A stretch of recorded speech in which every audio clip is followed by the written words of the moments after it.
ಈಗ ನೋಡಿ ಒಂದು ಪ್ಯಾನ್ ಇಟ್ಕೊಂಡಿದ್ದೀನಿ. ಕ್ಯಾರೆಟ್ ಪಲ್ಯ ಹೇಗೆ ಮಾಡೋದು ಅಂತ ತೋರಿಸ್ತಾ ಇದ್ದೀನಿ ಇವತ್ತು. ದೋಸೆ ಆ್ಯಂಡ್ ಕ್ಯಾರೆಟ್ ಪಲ್ಯ. ಫಸ್ಟ್ ಕ್ಯಾರೆಟ್ ತುರ್ಕೊಂಡಿದ್ದೀನಿ, ಈರುಳ್ಳಿ ಹೆಚ್ಕೊಂಡಿದ್ದೀನಿ, ಹಸಿಮೆಣಸಿನ್ಕಾಯಿ. ಈಗ ಆಯಿಲ್ ಹಾಕ್ಕೊಳ್ಳೋಣ.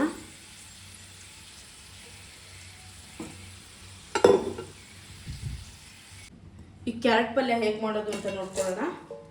ಮೊದಲಿಗೆ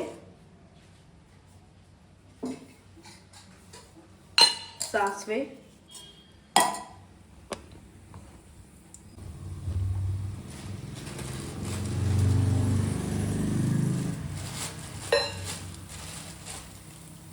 ಉದ್ದಿನಬೇಳೆ. ತುಂಬ ಚೆನ್ನಾಗಿರುತ್ತೆ ಕ್ಯಾರೆಟ್ ಪಲ್ಯ. ಮನೇಲಿ ಎಲ್ಲರೂ ಮಾಡ್ಕೊಂಡು ಹೇಗಿದೆ ಅಂತ ಕಮೆಂಟ್ಸ್ ಮಾಡಿ, ನನಗೆ ಸಪೋರ್ಟ್ ಮಾಡಿ. ಆ್ಯಂಡ್ ಕರ್ಬೇವಿನ ಸೊಪ್ಪು, ಆಮೇಲೆ ಈರುಳ್ಳಿ,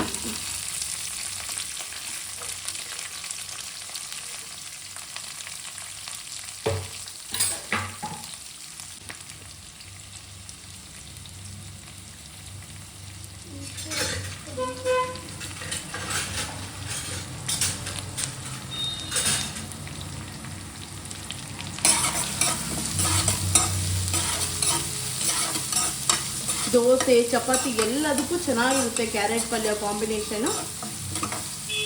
ನೀವೆಲ್ಲರೂ ಮನೇಲಿ ಮಾಡ್ಕೊಂಡು ತಿಂದು ಹೇಗಿದೆ ಅಂತ ಕಮೆಂಟ್ ಮಾಡೋದು ಮರಿಬೇಡಿ. ಲಿಖಿತಾ ಬ್ಲಾಗ್ಸಿಗೆ ಸಬ್ಸ್ಕ್ರೈಬ್ ಮಾಡ್ಕೊಳ್ಳಿ.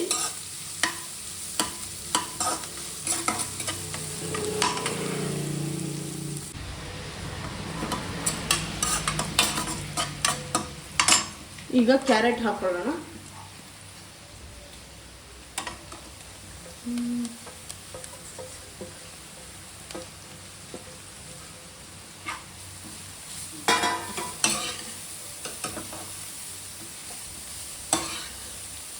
Simple ingredients but very easy.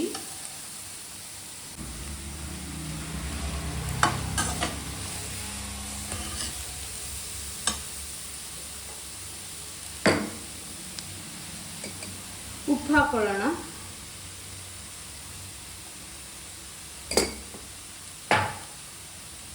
ನೋಡಿ, ಸೂಪರಾಗಿ ರೆಡಿಯಾಗಿರೋ ಕ್ಯಾರೆಟ್ ಪಲ್ಯ ರೆಡಿ ಇದೆ. ಈಗ ದೋಸೆ ಮಾಡ್ಕೊಳ್ಳೋಣ. ಸೂಪರಾಗಿ ರೆಡಿಯಾಗಿದೆ ಕ್ಯಾರೆಟ್ ಪಲ್ಯ. ನೋಡಿ, ಸೂಪರಾಗಿ ರೆಡಿ ಆಗ್ತಿದೆ ದೋಸೆ. ಇದು ಸ್ವಲ್ಪ ಲೈಟಾಗಿ ತುಪ್ಪ ಹಾಕ್ಕೊಂಡ್ರೆ ತುಪ್ಪದ ದೋಸೆ ಕ್ಯಾರೆಟ್ ಪಲ್ಯ ಸೂಪರಾಗಿ ರೆಡಿ ಆಗಿಬಿಡತ್ತೆ. ನೋಡಿ,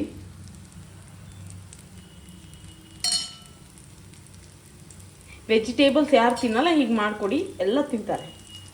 ಸೂಪರಾಗಿ ರೆಡಿಯಾಗಿದೆ ತುಪ್ಪದ ದೋಸೆ. ನೋಡಿ, ಸೂಪರಾಗಿ ರೆಡಿಯಾಗಿರೋ ಕ್ಯಾರೆಟ್ ಪಲ್ಯ ತುಪ್ಪದ ದೋಸೆ ಸೂಪರಾಗಿ ರೆಡಿಯಾಗಿದೆ. ಟೇಸ್ಟ್ ಮಾಡೋಣ.